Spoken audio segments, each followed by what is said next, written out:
After the devastating defeat of World War I in 1918, Germany was left shattered. The Treaty of Versailles in 1919 imposed heavy reparation and severe territorial losses.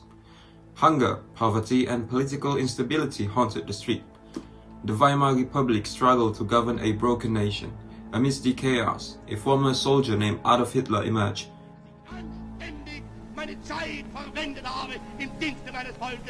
Carrying with him a vision that forever changed the course of history. Because it cannot survive their being repeated. In 1920, Hitler joined the Nazi Party. Through fiery speeches and powerful propaganda, he captivated the masses. Hitler promised to restore Germany's glory, blaming the Treaty of Versailles and minority group for the nation's suffering. In 1923, Hitler attempted a coup known as the Beer Hall Purge. It was failed and he was imprisoned. But during his time behind bars, Hitler wrote Mein Kampf, a manifesto of his ideology and future plans for Germany. The Great Depression of 1929 hit Germany hard. Economic collapse drove desperate Germans to the promises of the Nazis. By 1933, Hitler was appointed Reichskanzler, or the Chancellor of Germany. Just a week later, the Reichstag fire became the perfect excuse to pass the Enabling Act, giving Hitler an absolute power throughout Germany. 1933 marks the beginning of the darkest chapter in German history. Adolf Hitler and his National Socialist Party assumed power in Germany. Thus, democracy in Germany came to an end.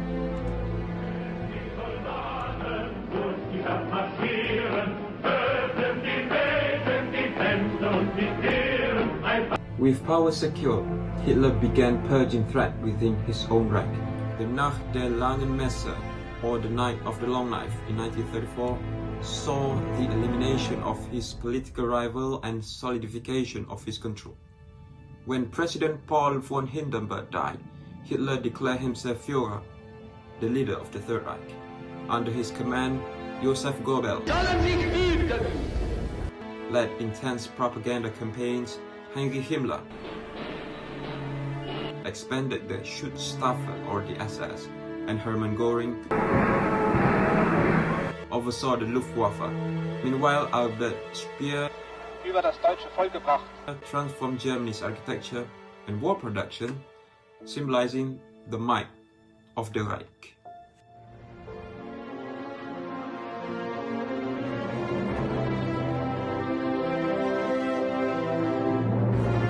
In 1939, Nazi Germany invaded Poland, marking the beginning of Zweiter Weltkrieg, or the World War II.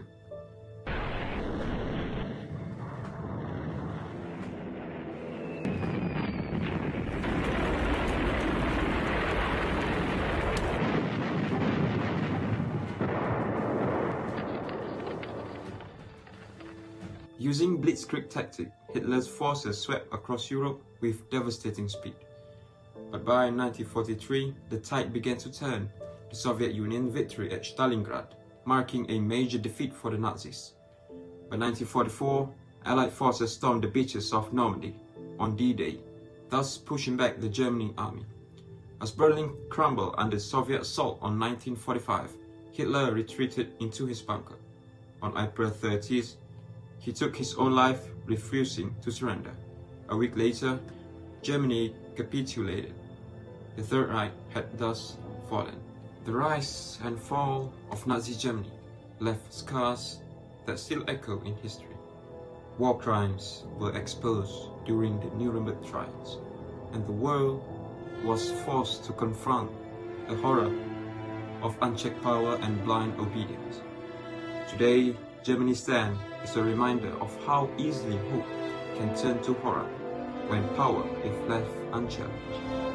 May history serve as a warning so that such darkness never rise again.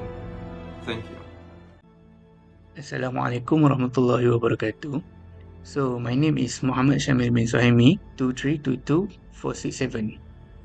So how did the Nazi control every aspect of German society? So beyond politics and war, Nazi Germany also reshaped the daily life of the German through propaganda, fear, and brutal social policies. So, what are these social policies? So, let's break it down.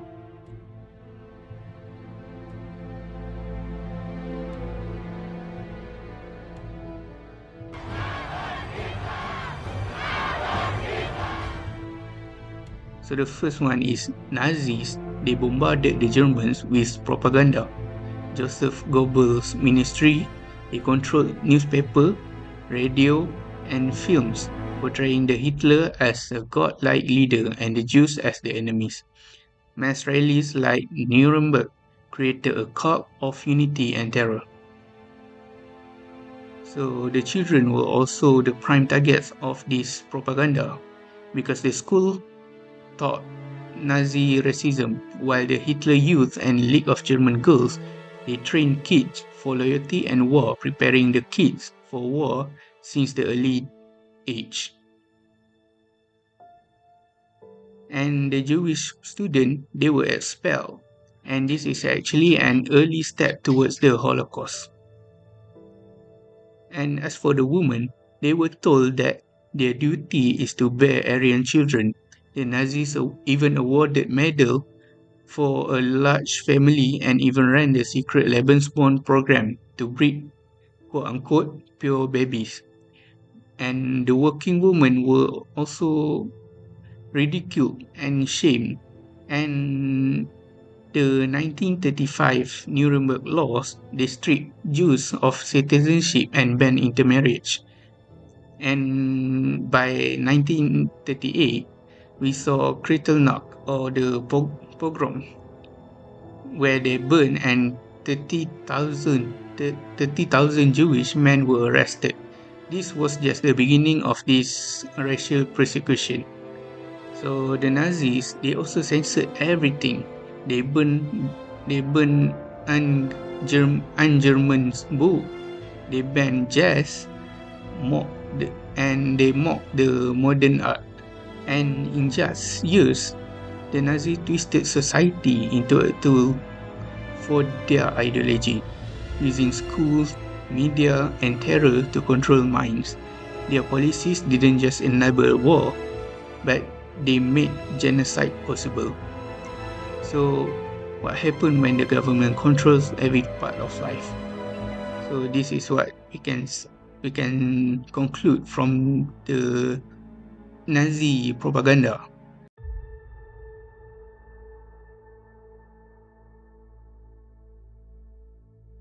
When Hitler rose to power in 1933, Germany was in economic ruins. Hyperinflation, mass unemployment, and the lingering trauma of World War I had left the country desperate. But within just a few years, unemployment dropped, industries revived, and the economy appeared to boom. Was this a miracle or manipulation? This is the story of how Nazi Germany rebuilt its economy and the darker truth behind it. After World War I, the Treaty of Versailles imposed heavy reparations on Germany. The 1920s saw hyperinflation spiral out of control. People needed wheelbarrows full of cash just to buy bread. By 1932, unemployment hit nearly 30%. Confidence in the Weimar Republic collapsed. People were desperate, and desperate people look for strong leaders. When the Nazis came to power in 1933, one of their first promises was simple: jobs. Hitler launched a massive public works project, not just to build roads, but to build belief. The most iconic, the Autobahn, a symbol of modern Germany stretching across the countryside. But these jobs weren't always about efficiency, they were about visibility. Projects were deliberately labor-intensive because the goal wasn't profit, it was propaganda. At the same time, the government offered tax cuts for businesses that hired workers. They also froze wages and rents to stabilize prices. They even offered financial incentives to newlyweds, but only if they fit the Nazi racial ideal. Unemployment plummeted, for in just 3 years, unemployment dropped from 6 million to under 1 million. But this miracle came with strings attached. Behind the public works and job creation was something far more sinister, which is rearmament. Germany was secretly rebuilding its military, violating the Treaty of Versailles in nearly every way. The Nazis created fake companies to issue IOUs that funded arms production off the books. This kept military spending hidden from the public and foreign powers. By 1935, Germany was producing tanks, planes, and ammunition at full speed. Military factories created jobs, boosted steel and coal demand, and drove growth. In truth, the Nazi economy was never meant to be peaceful. It was a war economy from day one. The Nazi economic model thrived on control and exclusion. Trade unions abolished. Workers were forced into the German labor front, stripped of the right to bargain. Strikes were outlawed, dissenters disappeared. Jews and the other minorities were pushed out of the economy. Businesses were seized and given to Aryan owners. Later, under occupation, Nazi Germany exploited millions, forced laborers from Poland, France, and the USSR. Concentration camp prisoners built roads, weapons, and even V-2 rockets. The economy was fueled by oppression and slavery. By 1939, Germany's economy looked strong, but it was built on sand. Debt was spiraling. Industry was reliant on conquest. The system only worked by stealing resources from occupied countries like Austria and Czechoslovakia and enslaving their people. When World War II began, the truth unraveled. Allied bombers dropped their payload and destroyed cities. Men died in the millions. When the war ended in 1945, Germany lay in ruins, physically, morally, and economically. The so-called economic miracle was never meant to last, for it was built not for peace, but for power, and it all ended up in catastrophe. The Nazi economy is a warning, not a model. Yes, jobs returned. Yes, factories roared to life, but it came at the cost of freedom, truth, and millions of lives. Any economic success built on hate, propaganda, and war is no success at all. Assalamualaikum and hi. I'll continue explaining about the Nazi Party based on the political perspective. So, I'll divide this theme into three parts, which is during the rise of Nazi Party, during the consolidation of power of Nazi Party, and also the fall of Nazi Party. So, I will continue with the first part, the rise of Nazi Party in 1999 until 1933. The first point is during the post-World War I conditions. So, because of the Versatile Treaty in 1999, the treaty punished Germany harshly and resulting in territorial loss, military restriction, and heavy reparations. This created widespread resentment and a fertile ground for extremist ideologies. The second point is Weimar Republic weakness. The democratic government was perceived as weak and ineffective, especially during economic crisis. Political instability, frequent election, coalition governments weakened public trust. The third point is propaganda and leadership. Hitler's charisma and oratory presented himself as Germany's savior. He promised to restore national pride and prosperity. The next point is effective propaganda. The Nazis used modern campaign techniques, media, and mass rallies to influence the public. Anti-communist position. Many Germans fear communism more than fascism, especially the middle and upper class. The fourth point is political maneuver. Electoral success, the Nazis became the largest party in the Reichstag by July 1932, though without a majority.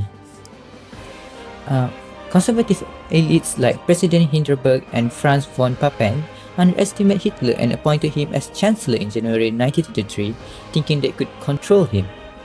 Next, I will explain the political perspective during the consolidation of power. The first point is Reichstag Fire and Enabling Act. The Reichstag Fire in February 1933 was used to justify the suspension of civil liberties. The Enabling Act in March 1933 gave Hitler dictatorial power, effectively ending parliamentary democracy. The next point is one-party state. Other parties were banned, trade unions were dissolved. The SS and Gestapo suppressed dissent. Propaganda and censorship become total under Joseph Goebbels. Next point is occupation and expansion. The occupation of the Rhineland and the next point is occupation and expansion. The occupation of Rhineland, annexation of Austria, and Czechoslovakia were achieved with minimal resistance from Western powers. Next, we come to the fall of Nazi based on political perspective. So the first one is World War II strategy. So because of the early success of Poland and France, and also the failure to defeat Britain and the entry of the US in 1941, doomed German military efforts. The second point is the loss of popular support. Bombing of German cities, food shortage, and military defeats eroded public morale. Some Germans began resisting or distancing themselves from the regime. The next point is Allied victories. The Allies' military campaign, Normandy's Soviet advance, dismantled the Nazi states. Hitler's suicide in April 1945 marked the symbolic end of the Nazi leadership. Lastly, Germany surrendered in May 1945, marking the ending of the Nazi rule in Europe.